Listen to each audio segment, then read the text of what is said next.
All right, so hey everyone, and welcome to our deep dive on the Russian Revolution. Yeah, It's one of those events that really just changed the course of history. it really did, yeah. And we're going to, really get into the nitty-gritty of it all, looking at the sources you gave us. Uh, Right. why did Russia go from, having a czar to being a communist state in what feels like, the blink of an eye, historically speaking? Right. And it's interesting because, people use the term powder keg, leading up to it. Like it Yeah. was just one powder keg. Yeah. It was more like multiple powder kegs all right next to each other. Yeah. You've got incredible wealth disparity. Yeah. You've got a devastating war effort. Mm-hmm. And then you've got a czar who's increasingly seen as out of touch. Right. Yeah. Yeah. I mean, was Rasputin, one of those kind of key figures in that? I mean, what was his deal? Yeah, I mean, he was a mystic who claimed these sort of, healing powers. Right. And he had a lot of influence over the Tsarina. And this was hugely problematic in the eyes of the public and the elite. Right. They saw him as corrupt. They saw him as a charlatan. Mm-hmm.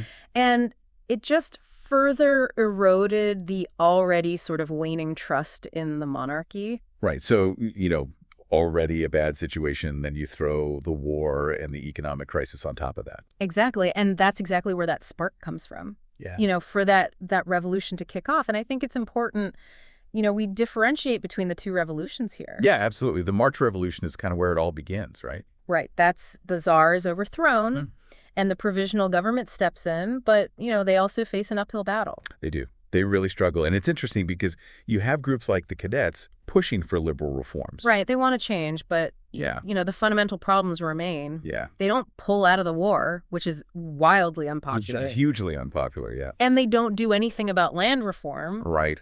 which the peasantry are demanding. Yeah. So what happens? Well, it creates a vacuum. Right. And who steps into that vacuum? The Bolsheviks. The Bolsheviks, exactly. Led by Lenin. Led by Lenin. And it's fascinating that it was the Germans who kind of helped get him back to Russia. I mean, yeah, talk about adding fuel to the fire, right? I know, that's crazy. The Germans were desperate to get Russia out of World War I. Mhm. They saw Lenin as a way to, throw a wrench into the works. Totally. Because chaos destabilized their enemy. Right. And, I mean, you have to give it to him. He was a brilliant strategist. Yeah. He understood what the people wanted. And his slogan, peace, land, and bread. So powerful. Now, Yeah. it resonated. It's so simple, but it's like those three things are all people want. Right, exactly. And that's why it was so effective. Right. And it wasn't just talk.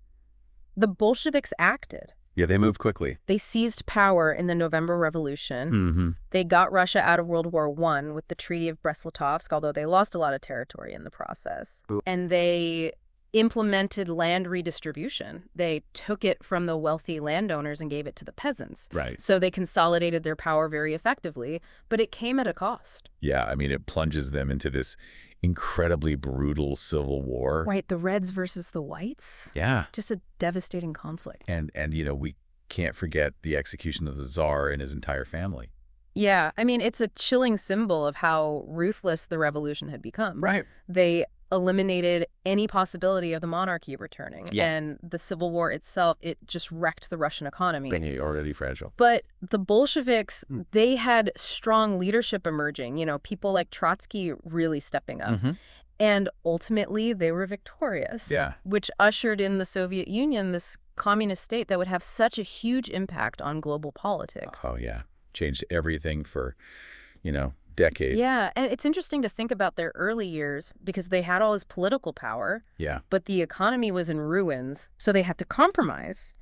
And they introduced the new economic policy, which allowed for some capitalist elements. It's kind of ironic, right? Yeah, it was born out of necessity. Yeah. But it really shows the challenges of creating this whole new economic system. So from the Tsar's downfall Uh-huh. to the Bolsheviks rising up and, creating this communist state, it's an incredible story. It is. And it makes you wonder, could it have all been avoided? Right. What if Russia had taken a different path? I mean, where would they be today? That's the big question. Yeah. And it's one that historians are still debating. Yeah. But I think the Russian Revolution really highlights how powerful social and economic forces can be Mm-hmm. and the role of leadership Right. and how unpredictable history really is. Yeah, it really is. Thanks for taking this deep dive with me. My pleasure. This has been fascinating. Absolutely. It's one of those topics you can just keep digging into and keep finding new things to explore. Yeah, there's always more to learn. All right, everyone, thanks for listening, and we'll see you next time. See you later.